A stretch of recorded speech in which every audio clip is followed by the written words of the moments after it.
शहर के बीचों बीच एक बहुत पुरानी और बहुत बड़ी हवेली थी। माना जाता था कि उस हवेली में कोई नहीं रहता था।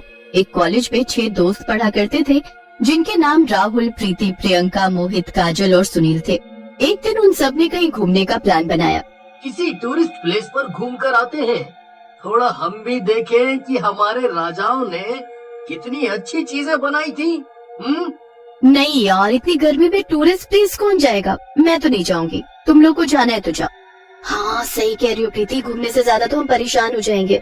हाँ तो ठीक है ना, तुम लोग तय कर लो कि कहाँ चले। रोज रोज वीकेंड तो आता नहीं है, और वैसे भी रोज रोज पढ़ते पढ़ते बोर हो चुका हूँ मैं तो। तुम जहाँ बोलोगे मैं वहीं चल लूंगा। हाँ, वीकेंड को तो मैं भी चलूंगा। अब तुम लोग ये बताओ कि चलना कहाँ है? किसी पार्क में चले, मजा आएगा। वहाँ ठंड भी होगी और हरियाली भी, बहुत मजा आएगा। फिल्म देखने चले क्या? कुछ तो नया आया ही होगा। इसमें क्या नई बात हो जाएगी? फिल्म देखने में क्या मजा, वो तो हम लैपटॉप पर भी देख सकते हैं। तो तू ये बता दे कहाँ चले। मैं तो कहती हूँ किसी भूतिया जगह पर चलते हैं। हम वहाँ कभी गए भी नहीं है, और साथ में जाएंगे तो मजा भी अलग आएगा। क्या बोलते हो तुम लोग? मैं तो जाने को तैयार हूँ। हाँ प्लान तो मस्त है, पर डरावना भी है। क्या पता कुछ हो जाए हमें तो कैंसिल करते हैं ना। वैसे भी अपने शहर में कोई भूतिया जगह नहीं है। मैं जानता हूँ एक जगह जो बहुत भूतिया मानी जाती है। कहा जाता है कि उस घर पर बहुत सालों से कोई नहीं आया, और कोई कभी वहाँ जाता भी नहीं है। अगर तुम लोग चाहो तो हम उस घर में घुसकर एक नया अनुभव ले सकते हैं। कौन सा घर और कहाँ है ये घर? अरे कहीं तुम शहर के बीचों बीच बनी हवेली की बात तो नहीं कर रहे हो? अरे बाप रे, वहाँ तो भूत रहता है, मैंने ऐसा सुना है। अच्छा सब फालतू अफवाह है। पर चलो, अब फाइनल हो गया है, तो हम उसी हवेली में जाएंगे और देखेंगे कि आखिर कौन सा भूत या भूतनी रहते हैं वहाँ पर। देखो, मैं तो अब भी कहती हूँ एक बार और सोच लो, क्या पता कुछ गलत हो जाए। मेरे होते हुए तुझे कुछ नहीं होगा, टेंशन मत ले। हाँ। और फिर वो सारे उस भूतिया हवेली में चले जाते हैं। अंदर घुसते ही उन्हें बहुत सारे मकड़ी के जाले दिखाई देते हैं। अरे यार, भूत का तो पता नहीं, पर यहाँ मकड़ी के जाले बहुत हैं। हाँ सही कह रहे हो, चलो यहाँ से चलते हैं। इतने सारे जाले हैं कि कुछ दिखाई भी नहीं दे रहा। अरे आ गए तो देखते हैं ना कौन सा भूत है यहाँ पर। फिर सारे के सारे मिलकर एक कमरे की सफाई करते हैं और वहीं रुक जाते हैं, और बीच में बहुत सारी मोमबत्ती जलाकर खेलने लगते हैं। तभी प्रीति कहती है, सुनो यार, मुझे बहुत प्यास लग रही है, क्या तुम लोगों में से कोई पानी लेकर आए है? अरे यार, पानी लाना तो भूल ही गए। देख इतनी बड़ी हवेली है, पानी का इंतजाम भी तो किया ही होगा इन लोगों ने। हाँ, नहीं मिले तो मुझे बुला लेना, मैं ढूंढ लूंगा। मैं यही बैठा हूँ इन सब के साथ। बोलेगी तो अभी तेरे साथ चलता हूँ, दोनों साथ में ढूंढ लेंगे। नहीं, तो यही बैठ, मुझे इतना डर नहीं लगता। मैं अभी पानी लेकर आती हूँ। प्रीति इतना कहकर वहाँ से चली जाती है, और जैसे जैसे वो सीढ़ी नीचे उतर रही होती है, उसको मकड़ी के जाले और गहरे होते नजर आने लगते हैं। वो सोचती है, शायद रात की वजह से ये और गहरे नजर आ रहे हैं, लेकिन ऐसा रहा तो मुझे कुछ दिखाई नहीं देगा। अभी इनको हाथ से हटाती हूँ, तब शायद अच्छे से दिखाई देगा कि पानी कहाँ है। जैसे ही वो मकड़ी के जाले पर हाथ मारती है, उसका हाथ कोई पकड़ लेता है। क्या मजाक कर रहे हो तुम लोग? मुझे ऐसे डर नहीं लगता। हटो, जाने दो, मुझे प्यास लगी है, पानी लाने दो।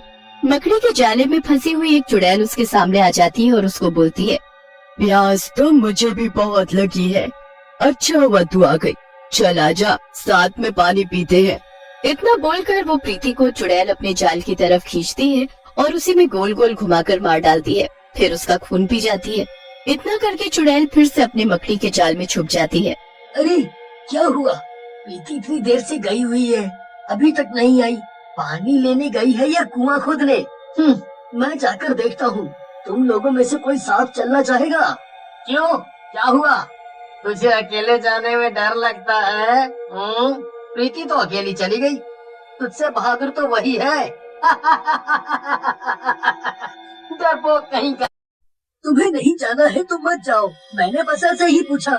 मुझे कोई डर नहीं लगता, बस टेंशन हो रही है कि इतनी देर हो गई है, वो आई नहीं। मैं जाकर देख कर आता हूँ, कोई नहीं भी जाएगा तो भी मैं जाऊंगा। ओके? इतना बोलकर मोहित भी अपने कमरे से निकल जाता है और कॉरिडोर की तरफ घूमने लगता है और चिल्लाकर, प्रीति, प्रीति कहाँ है तू? इतनी देर हो गई। तभी उसको एक चीज की आवाज आती है। वो बोलता है, कौन है? कौन है वहाँ? प्रीति, तू है क्या वहाँ? उसको ये आवाज दूसरे रूम से आ रही होती है। वह उस रूम की तरफ बढ़ जाता है। रूम बिल्कुल साफ सुथरा होता है, वहाँ कोई भी मकड़ी का जाला नहीं होता। कमाल है, एक रूम तो हमने साफ किया, बाकी तो हर जगह मकड़ी का जाला था। तो ये रूम इतना चमक कैसे रहा है? यहाँ पर सच में कोई रहता है? शायद यही प्रीति को मिला होगा, जाकर देखता हूँ। मोहित अच्छे से साफ रूम में घुसता है और देखता है कि वहाँ पर एक बड़े से टेबल पर खाना सजा हुआ होता है। इतना सारा खाना, भूख भी बहुत लगी है। ये बोलता हुआ वो एक कुर्सी पर बैठ जाता है। जैसे ही वो कुर्सी पर बैठता है, उसके गले में एक मकड़ी का जाला आकर फंस जाता है और वो चिल्लाने लगता है। धीरे धीरे मकड़ी का जाला उसके पूरे शरीर पर लिपट जाता है। तभी वहाँ चुड़ैल जाले के बीच से निकलती है और बोलती है, कोई नहीं बचा पाएगा तुझे, यहाँ मेरा राज चलता है। मैं यहाँ आने वाले लोगों को मकड़ी के जाल में फंसाकर मार डालती हूँ और उन्हें खा जाती हूँ। इतना बोलकर चुड़ैल मोहित को मार डालती है, लेकिन उसके चीखने की आवाज बाकी के 4 दोस्तों तक पहुंच जाती है। वो घबराकर बाहर आते हैं। ये तो मोहित की आवाज थी, चलो देखते हैं क्या हुआ। मैंने कहा था ना कि कुछ गलत हो सकता है। तुम लोगों को हर चीज में मस्ती सूझती है। अब देखो मोहित और प्रीति पता नहीं कहाँ चले गए। ऊपर से मोहित की चीखने की आवाज आ रही है। तू हर बात पर इतना डर क्यों जाती है? क्या पता मोहित हमें डराने की कोशिश कर रहा हो। हाँ, क्या पता वे दोनों हमें डराने की कोशिश कर रहे हो। मिलकर प्लान किया हो दोनों ने, कुछ भी हो सकता है। देखते हैं जाकर।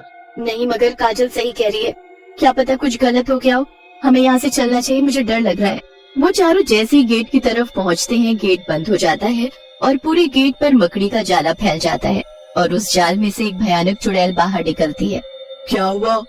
तुम लोग तो भूतनी देखने आए थे ना? नहीं देखनी।